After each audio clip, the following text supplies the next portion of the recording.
coming. Without further ado, here's Cliff. All right, I'm Cliff DeTemple with Turning Point, the resident Boy Scout, I guess now. But so my background, I spent a lot of time in the Boy Scouts as a kid. I never stopped. I've been doing Boy Scout activities forever. I love going out to the Jamboree out in West Virginia. It's probably one of the biggest Boy Scouting events in the world. There's something about going and seeing 30,000 scouts running around like little maniacs in the hills of West Virginia. That's just a blast. The last one we had was in 2017, and they canceled us on 2021, and we are supposed to have it again next year. I actually don't go there for surveying merit badge. I go for other things. And the last time I went, some people pack their sleeping bags and they pack their tents and their boots.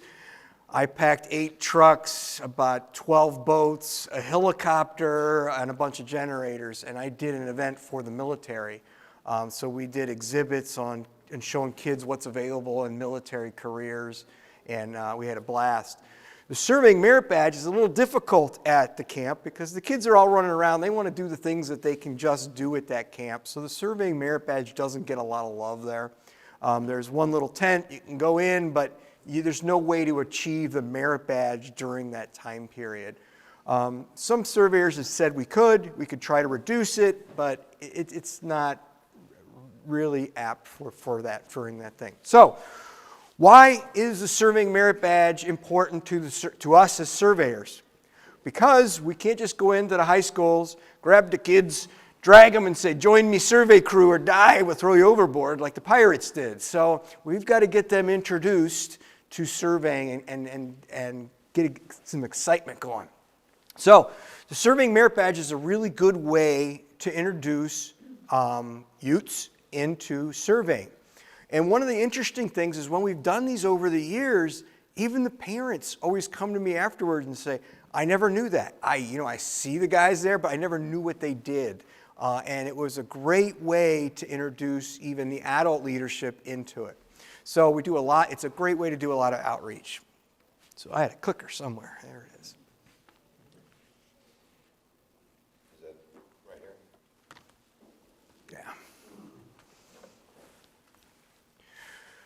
Yeah. There's one of our stars right there. So the surveying merit badge is really one of the best ways to introduce kids into it. With the introduction of having girls join the Boy Scout program, we had, in the last few years, a lot of girls signing up for the class as well because they weren't able to get that in the Girl Scout program. I kind of explained why were girls joining both the Boy Scouts and the Girl Scout program. It's because the Girl Scout program, a lot of their badges, a lot of the things that they earn are experience-oriented. Whereas the Boy Scout program is very much mastering a skill. You check off that you've completed this skill. And it's a little bit different. So they like coming over and doing some of the merit badge programs in the Boy Scouts to learn those skills. The first aid, you go through very specific things. The surveying merit badge, you go through very specific things and you master that skill set. So I was going to use this as a trivia question to ask how many surveying merit badges were given in 2020. We don't have the numbers for 2021. They're a little bit behind. In 2020, it was 603 merit badges were earned. And we say the word earned because they do go through the process and they get checked off on what they're doing. That's 603 in the whole United States. That's not a lot. All right. So we really need to get some advertising out there and we need to get it. Now, why is the survey merit badge only 603? Out of 138 merit badges, where do you think surveying is? How about 137? Bugling is the only one that was given earned less merit badges last year was bugling. Why? Surveying merit badge is one of the harder ones to achieve because, well, you got to have a surveyor to do it. It's one of the few merit badges that cannot be given by just a regular adult leader.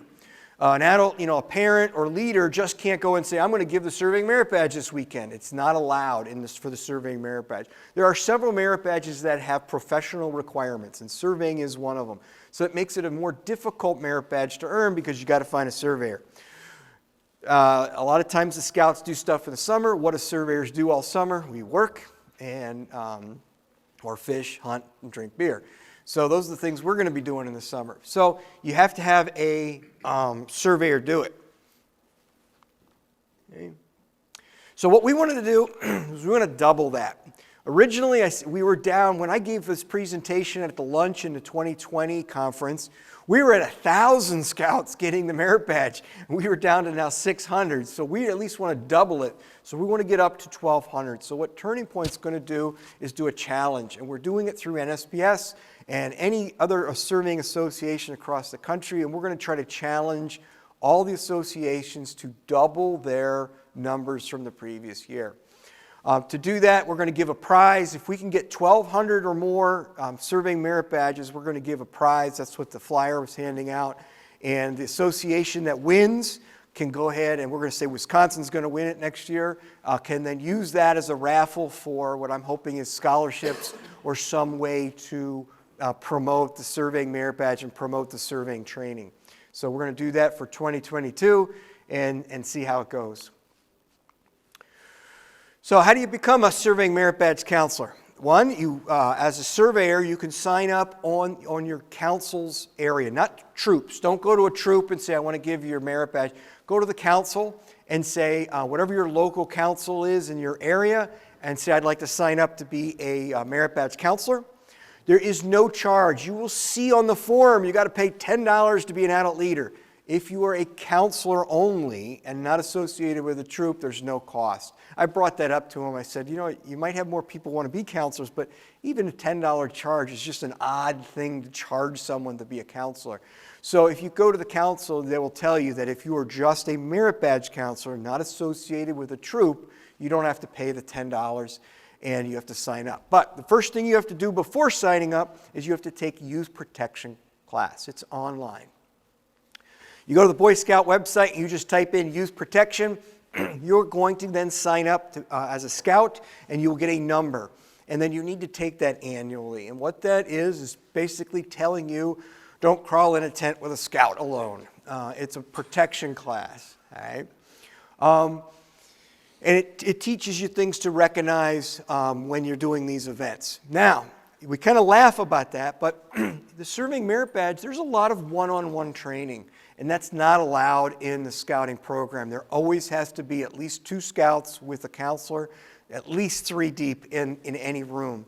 But when it comes to surveying, you might find yourself, helping them with the level or whatever. If you're by yourself, you really need to have a group setting.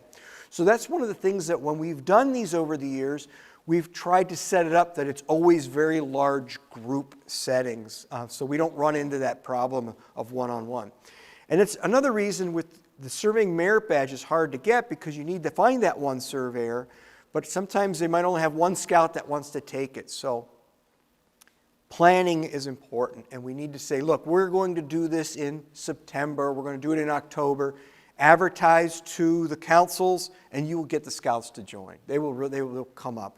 And we try to target about 30 people in the class because it's a really good number to get. Doing it once a year is great, but in your area, maybe every other year would be good too. Yeah. Generally, how far ahead do you Yep. need to get this rolled? We need to get it out about 6 months. Okay, 6 months. All right. If we can get it out a year, that's great. So if you go to any council's website, you will see their calendar. The scouts plan out about 6 months. So we do this in September because they start school again. Oddly, the scouts already have their summers planned. So by April and May, their summers are already planned. They know what camping trips they're doing. If they've earned money to go to a jamboree, they've already done that. So September and October starts their new calendar year. They're back in school. It's a really good time to plan it. Other good time in September and October is less mosquitoes here in Wisconsin. There is nothing like scouts swacking at your instruments while they're trying to look through the scope. So September, October, good time to actually have that class. And then get it on their calendars in April, so they got a good 6 months to plan. So, surveying badge requirements. Now you've signed up to be a counselor, and you've taken your youth protection, which takes about 30 minutes. Hopefully everybody will pass. It says don't crawl in the tent with the scout. But serving merit badge requirements. They have very specific things to do. And there's an order that they give you in the book, and we never work that same order. We've realized that some of these things, we've changed the order that helps flow things for the actual class. But one of the very first things is about first aid. So we do a campfire at night, and we do some of these activities. So you have your large group of scouts, and then we talk about the first aid, why it's important to a surveyor.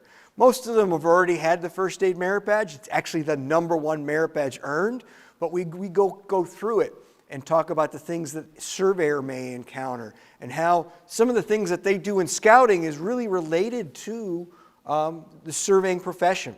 You know, being outside, being in the environment, hiking, understanding, hey, oak tree, pine tree, you know, why are these things, you know, important to write down? And then same with the first aid.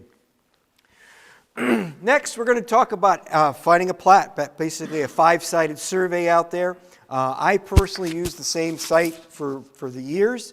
You get to know it, and you go out and do it. Now, some of the activities you do with the scouts build upon doing this requirement. And when I've had some scout councils talk to me and they said, oh, you're doing pacing. That's not listed as a checkoff box for pacing. Well, okay. Well, we're trying to retrace the corner of a property. How are you going to do that if you don't know how to pace to find that point? So we build on some of those things so that they learn the experiences of a surveyor. Now, the property we've used over the years is next to a section corner, so it's nice to take them and stand out on the street and find a section corner. We don't explain the other section corner that's 15 feet away, but, you know, we give them the one that's right there. And talk about tie sheets and how we find it and how a surveyor would go about that. And it starts building on some excitement. So when we get about the third corner, once we pace up from that section corner to the first corner, we make a turn, and they've got to go 600 feet into a field to find one that might not be there. And they're like, oh, it's here. It's got to be this rock. It's got to be this. It's very much we're retracing what a surveyor would do. And we explain to them, this is what a surveyor does daily. And they learn that. We eventually get around that five-corner property, and then we'll use the total station to turn it. We actually, because the property is larger, we tend to set up a 5-section, some hubs in the field for them to turn. From the notes, gather, draw a scale map to the survey and neatly drawn copy. So they have to, that's their checkoff. We kind of give that their last day. So when we've done these in the past, we tend to do it over a 2-day event. It's a 2-day event because it takes about 12 hours of work, we'll say.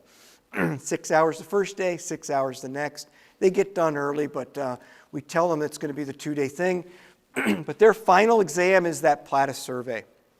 And they go through and we make sure that they have everything on that PLATA survey that's required. They are not going to look like a real PLATA survey, but we want to make sure, hey, they got the north arrow. You know, they've got all 5 sides. They've got some dimensions that can be read.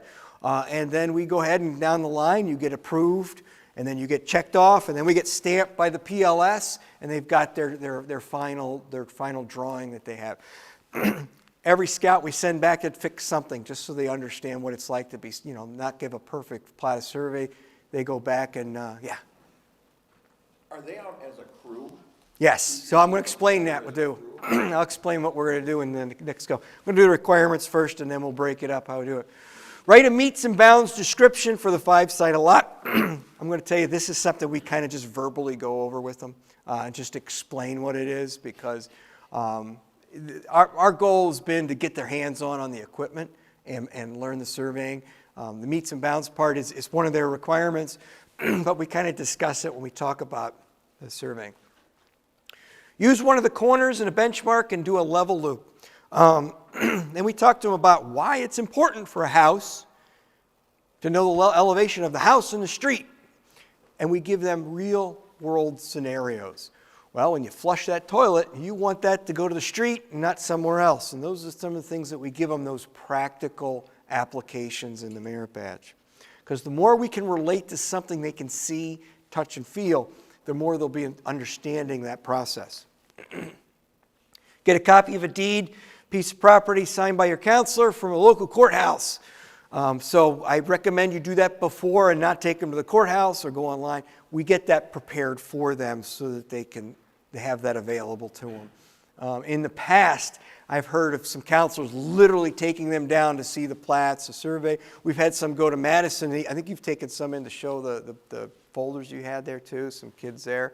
So if you have that available, that's great, but have the plats of survey ready to go for your project. Okay. Tell GPS, discuss with your counselor the importance of GPS changing the field of surveying. We don't just talk about it, we give them the GPS. That's the very first thing they do when they get there. So when we do a weekend, merit badge weekend, we tell them to arrive at 12 noon, and before they unpack, they're handed a GPS, piece of lath with a number on it, and we tell them to go stake that point.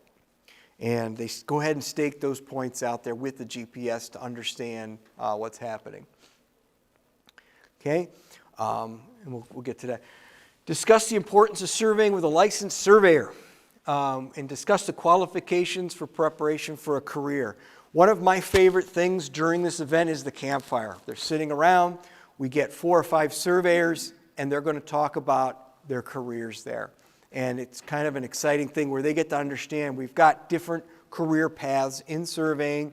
It's not just standing on the side of the road. You know, you could be a military surveyor. You can be a government surveyor. There's lots of different surveying career paths. And we use the campfire as a way to calm them down at night. And they're sitting around and they discuss some things. The 2 things we do there at the campfire, this last requirement and the first requirement, which is the first aid. It's just a really nice place to talk to them about that is at that campfire.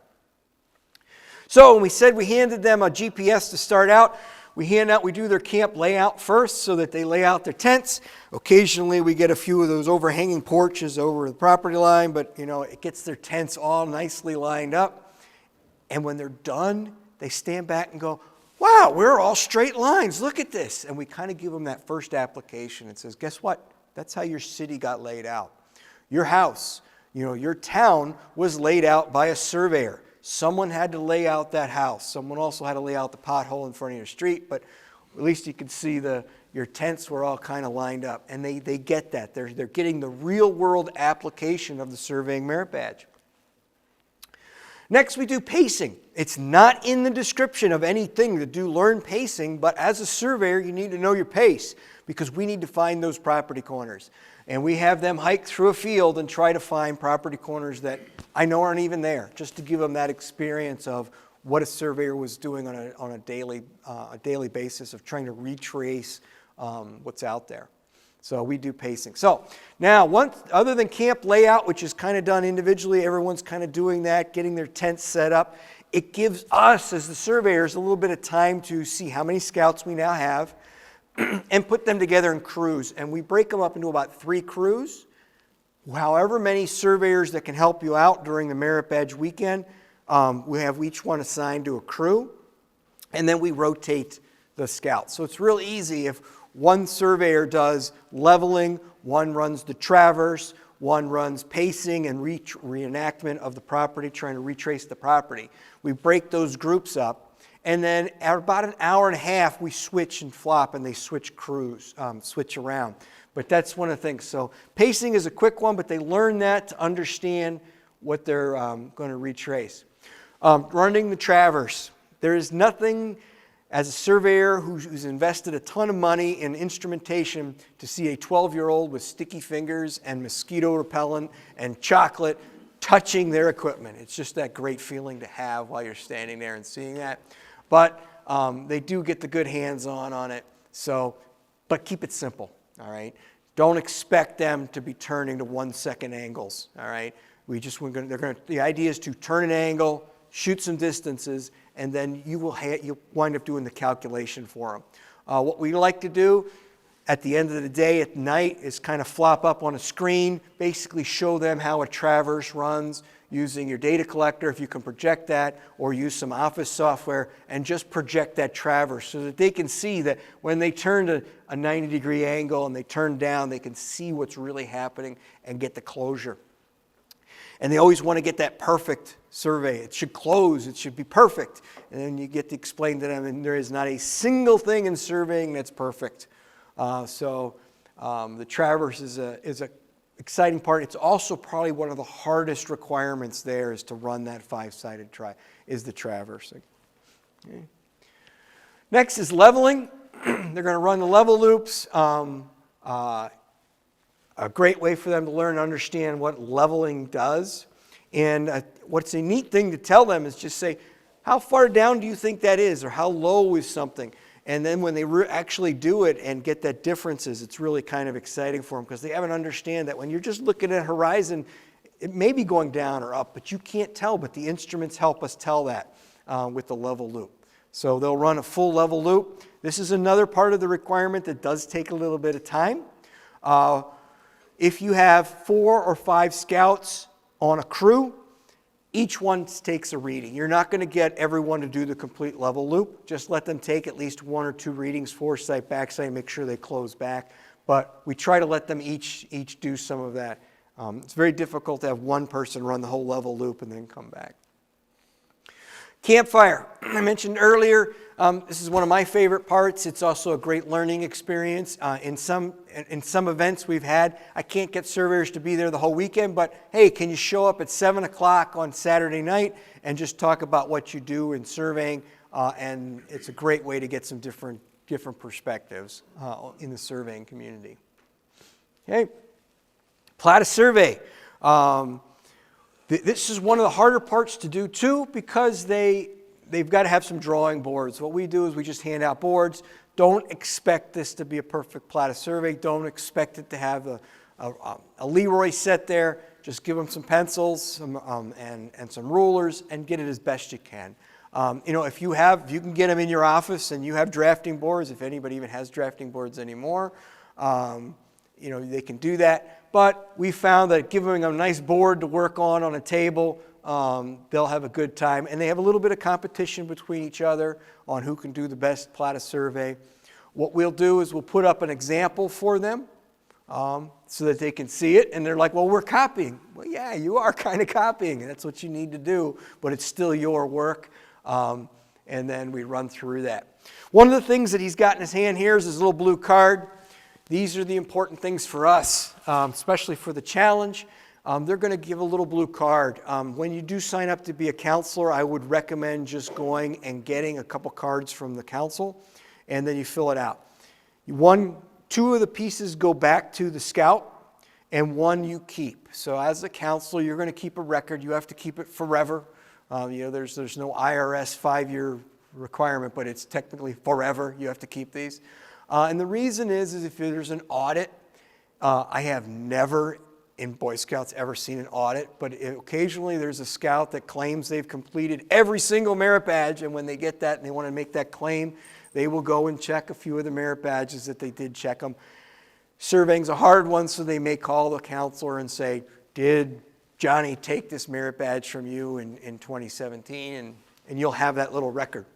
But it's important to tell them to take that card and make sure it does get turned in.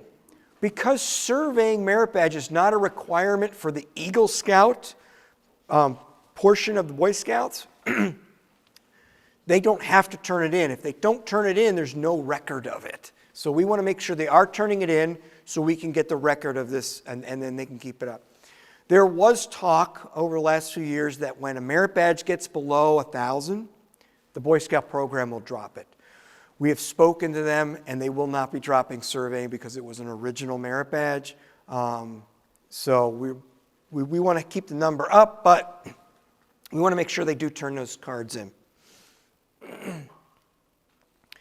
So the reason to turn them in is so we can double it. We can create that challenge and see that we can double the number of scouts getting into learning the surveying. So what is the challenge? We're going to go ahead and give out a shotgun to an association to give out as an incentive for maybe a raffle or door prize for scholarship money. And the goal is whichever state has the highest number of merit badges, as long as we at least double the number from this year. So if we get over 1,200, we'll do this thing kicks in, and then we'll do it. And the calculation is going to be a state score. It's the number of badges earned divided by number of surveyors in that state. Because, we brought this up and Connecticut complained and said, Texas and California and Alaska, and what are we going to do? Well, no. So we're going to do number of merit badges divided by registered land surveyors in that state. It was a simple way to do it. Okay, so the challenge is going to run through till December. Basically, it's over the summer, however many we can get. And as long as we can get at least 1,206 new surveying merit badges so that to show some effort for what we're doing, this is going to kick in. Okay. All right. Questions on it? How many councils are there in Wisconsin? Ooh, good question. I have no idea. I have no idea. A lot of times they're by a county. A lot of times 1 or 2 counties may be together. We've got the Potawatomi down in Milwaukee. We got 3 harbors. There's different councils throughout. You want to get on each one, or whatever your local one is. Yeah. How far away did you draw kids to your last? Ooh, we got them. Well, we had somebody sign up. Where did they sign up from? Arizona for a Wisconsin class, because someone started forwarding this around, and we're like, oh, where are you from? And they gave us the council, and they're like, it's in Arizona. You do know this is in Wisconsin, because with online stuff now, sometimes they don't read where the events are. So we did. We regularly get Chicago Scouts, regularly, because they do not get the events in Chicago that they can get in Wisconsin. So they regularly come up to Wisconsin for the merit badge. The other thing that we do is we do not charge them for anything. The Boy Scout program, when I was in, I don't remember being charged for every little merit badge we took. But the Scouts now, the program is charging to pay for their program. So they might be $10, $5, whatever it is to take that merit badge class. We do not charge them, because it's one of the first things the leaders always ask, well, what is it per scout? It's covered. WSLS and Turning Point, we pay for it. To run the merit badge weekend, it costs about $250. And what it does is we provide the food for them, because this way they don't have to worry about anything. They just show up. We get hamburgers, hot dogs, we get some basics for them. We let the adults do the cooking. Let the scouts, we don't want them doing anything with the cooking. They focus on the surveying. And then there's no charge. And then we do have to get some porta potties for them, so that when they're camping, they have a place to go, because we don't want them going everywhere. Yeah. Not like a bunch of surveyors. Right. Bob. So do you have to get permitting for where you have this activity? Or? No. In my case, I use my backyard. But some of the county grounds will allow you to do it, and you just have to ask around. You just got to find. Even finding a farmer that can do a little bit of a field and of a plot of survey that you can use, so that you can actually retrace those corners and stuff is important. I've had several counties offer to use county grounds for free. We can use them. The problem is like we do an overnight thing, because it's focused. If not, they're coming back a different day. It's just easier to just do it over 12 o'clock start on Saturday. You're leaving at 12 o'clock on Sunday, and most of the time they're leaving by 11. And one of the unique things that has happened at every one of these merit badge weekends is a scout is left behind. What are you doing here? Where'd your troop go? Every year they leave a scout. So, yeah. Is there some reason, I understand it'd be infinitely more real world and fun to be camped out and do it outside, but you can run a traverse or a level loop in a building. Yes, you can. You can do it in a school. Yes, you can. Yes, you can. And it's okay, and you can achieve that, but you're not giving them the real idea of, let's do it what a surveyor's doing. We are outside. We are going to see this. It's not just a talking about what we're doing. We are actually doing it. And I enjoy them scratching in the ground, digging, and they can't find that property. That iron pin is not there, and they keep making it up. It's this stone. It's this. It's the real world, and I actually have, there's an iron that's laying there in the field, and I'm like, you're digging here, but what is that right there? Oh, that's an iron pin. Well, why was that iron pin ripped out? We don't know. And then I go, look around, where are you at? Oh, it's a farm field.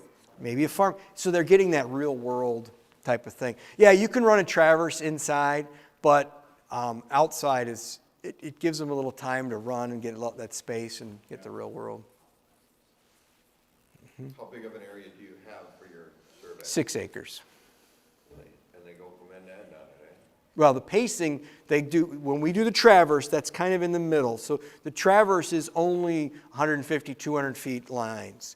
But the actual property is, there's a 600-foot line there so that they can pace it out and try to find just, like a surveyor would be.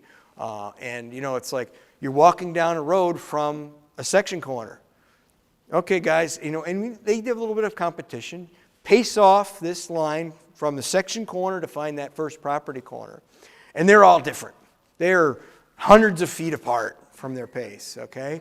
But then we give them that little bit of, hey, what's around you to try to find that property corner? And there's many times I'll stand right on that property because they can't see it painted pink in the ground. But you stand there, and they're like, well, there's a farm field that ends right here. Oh, it ends right there. What do you think? And then they find it. So they start to I like to get them that real world stuff that's out there. Do you have a recommendation as to how big of an area you should have at minimum? No. I mean, they need enough area to camp, enough area to scream in the backyard, and just. But yeah, the bigger the area, the nice it is. 5-6 acres work perfect. It's a good size. It's enough time for them to do all the pacing, and still have room to run a traverse. And a big enough place for a nice fire for. You gotta have fire. Yeah, you can't have a fire inside a classroom. Yeah. What was your ratio that you like to have for your event For every 5 scouts, 1 surveyor. Really? You need 5 to 1. Yeah. How many scouts did you get at your activity? Well, each one varies from 20 to 30. Okay. Each one's a little different. And you can go ahead and easily book an extra 10 because there are a lot of dropout. They'll drop out. But yeah, you need it because you need to go over it. The age group's a lot different too. With Boy Scouts, you get some that are 11 and 12 up to 17. So you get that wide range. You try to group them by age or anything? No, it's impossible because they come as scout troops and they're all different ages. But you do want a couple of the older scouts that will, they're the patrol leaders. They'll take charge and help them out. They do pretty good. You ever go into troops and give a little, hey, we're going to be doing this speech ahead of time? No. We do it online on the counseling. I mean, there's only so many hours in a day to do all this. So we advertise on the council's websites and do it. But I think if it becomes more and more prevalent in the Boy Scouts, if we can get more of a program established nationwide that says, hey, I want the surveying merit badge. I go to WSLS.org and boom, here's the counselors I can call. Or here's the schedule. If we put it on the calendar and say, this is what, here's one in Green Bay, Madison, Milwaukee, this is going to be our summer schedule, and we do that every year, it becomes consistent, I think it'll do very well. Because you do have to have them. They will travel. Like I said, we get them from Chicago coming up to Milwaukee. So they'll travel for this merit badge because it's exciting. Now, some other things that we've talked about doing, like even with the foundation, is how can we give scholarships out? One is with the Boy Scout merit badge. If you're a senior and you've taken the merit badge, you've been introduced and say, hey, that wasn't so bad. Maybe I could take this. Can we start giving out a scholarship to a scout in their senior year? Hey, I took the merit badge. I want to apply for a class, and let us pay for a class. I hate giving money out. I hate saying, oh, here's your $1,000 scholarship. I would rather see us give the class, MATC, different schools, here's your survey class. Because we all know if you have one survey class, you've got a summer job for the next 4 years. It takes one survey class to be a crew person.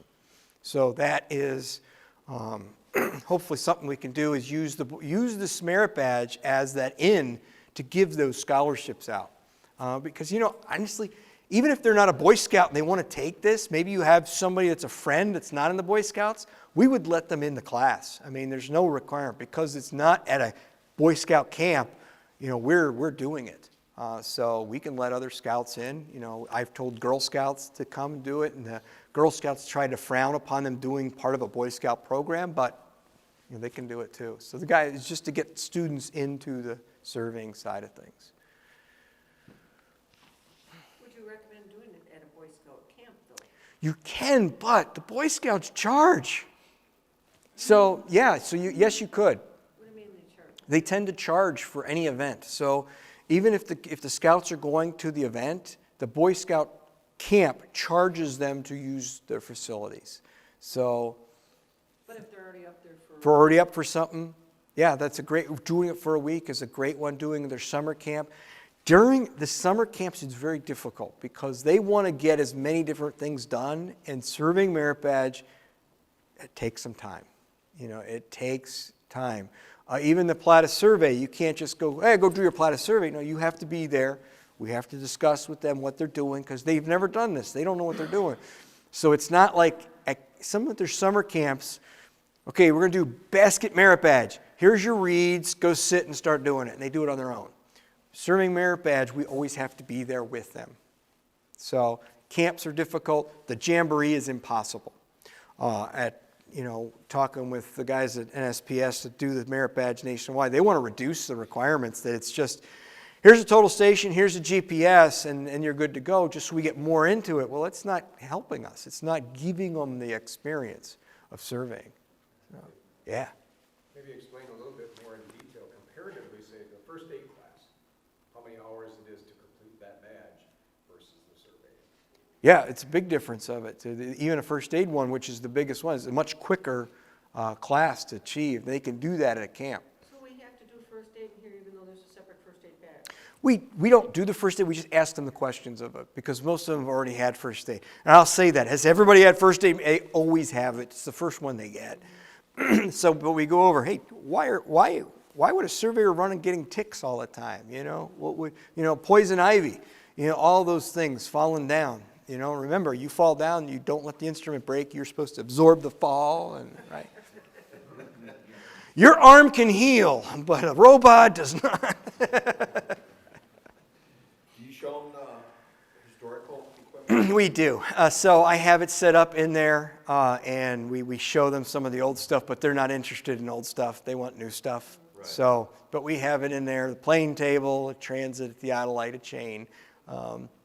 And in that one, in the picture, always give something in their hand. You got a scout. We're going to go pace. Oh, you're the notebook person. You're going to hold the locator. And locator, prism poles. They immediately turn into Star Wars lightsabers the minute you hand it to them. But give them something so that they have to carry it and they move it around. We set up survey crew signs. So they can get that feeling. They participate, and they have a blast doing that. Yeah. You thought about bringing drones to those yet? We've had them there, yes. How did those go over today? They love it. That one picture of the camp was from a drone. So, but there's, they love that technology. But, that's not everyday surveying. But it does give them a good perspective of what was up there. I was thinking, and we're going to start doing that with high school, taking drones to high school. Yeah. High school kids don't want to fly a drone. Right. Right. Anything else? Good. So yeah. In the past, I did a merit badge at an existing event. Mm-hmm. It wasn't a summer event, though, because I remember all their water girls when they camped out. Okay. So do they have fall and spring events as well? Each troop has different things. So they'll do one is winter camp. They were claiming the last one we did, they get their winter badge because I think we hit I don't know. Hit the temperature. Yeah, it was cold. The challenge, Yeah, so they got it. But they could have different things. What's that? They do them all year, they do a winter. Troops could be doing different things. I actually thought one of the best times we could do this is at our summer meeting. We have 50 surveyors there and invite them and say, hey, here's a surveyor summer meeting, and if everybody did they did stations. Everybody learned, did something. We could get a lot of scouts through it. And it gives us something different for our summer meeting, a goal or achievement. It's always good to golf and trap shoot, but, a summer meeting of, get the scouts to come meet all the surveyors. Because like I said, the biggest requirement here is to sit down with a surveyor and talk careers. Yeah. Besides you, how many other, In the state, there's 3 counselors listed as surveying counselors. are they offering this? I don't know. The idea is that once you're listed, you can call them and see what they're doing. But the surveying merit badge, you do not have to be a counselor. As long as you're a surveyor, you can give the merit badge. You have to take the youth protection. You can't sign a card and not take that. That's the biggest thing. So for our weekends, as long as one person is a counselor and has youth protection, we're all good. Yeah, we've done it. Do you see a lot of interest and enthusiasm from the moms and dads with the fact? Yeah, they do. They love to participate too. Yeah, they'll come and I think they were almost more excited. yeah. Yep. They learn a lot too. Yeah, they do. There's like, wow, I never knew all about this mortgage stuff and lots. Yeah, they leave like their minds blown. Yeah, and again, it's for us, it's outreach. It's trying to get some surveyors, get experience in it, and do it. I know we're trying to do many programs. Right now we're trying to wait a program through the state of Wisconsin. We're trying to get some more survey crews set up in May. We're waiting to hear back if we can get funding from the state to train 70 to 100 surveyors in Milwaukee, Madison, and Green Bay. We're hopefully mid-February, we're going to find out if we get the money. And if we get the money, we can train 70 to 100 CST level 1, 2 over the summer, do an internship and get your third one, and get some more blood in the surveying community this year. We all enjoy leaving DNA on our projects. When you were saying that you did metal locators and stuff, Yep. we did one where we didn't find a lot corner pins. Yep. Different programs for different times or different criteria? No, I always know that there's a pin they're never going to find. And No, but I mean, we didn't even do that exercise. We did the angles, the distances. well, it's the requirement is to retrace a property. So when we do the retracing, from a description perspective, yes, maybe you could do it without that. But from a surveying perspective, if I'm retracing a property, I'm pacing, I'm finding it, I'm digging it up, and I'm flagging it, and I'm painting it. So that's not listed in there, but we do that to show them exactly what they're doing. But yeah, there are 2 property corners that they will never find, and for the last 10 years, I bury it down and stomp it down and make it look fresh again, and they can't find it, and it's just part of surveying. You can't find it. So when you decided to do this, do you give the scouts like a certain date, or you work with them? Yep, no, we pick the date. Okay. We pick the date.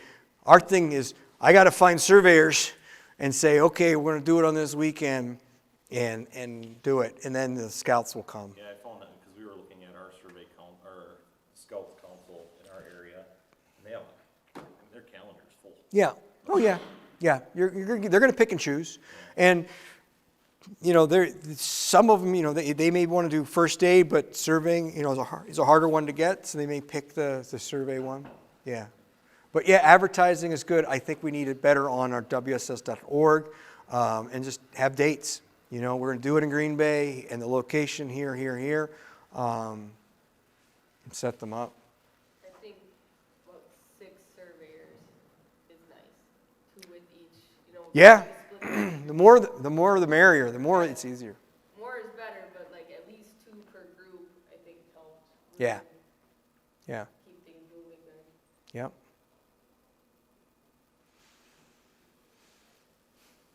All right, thank you. That's like I said, my goal has been outreach, and the more we can do in the surveying with the youths, help. I just want to say thank you for offering this. Thanks. It's really cool.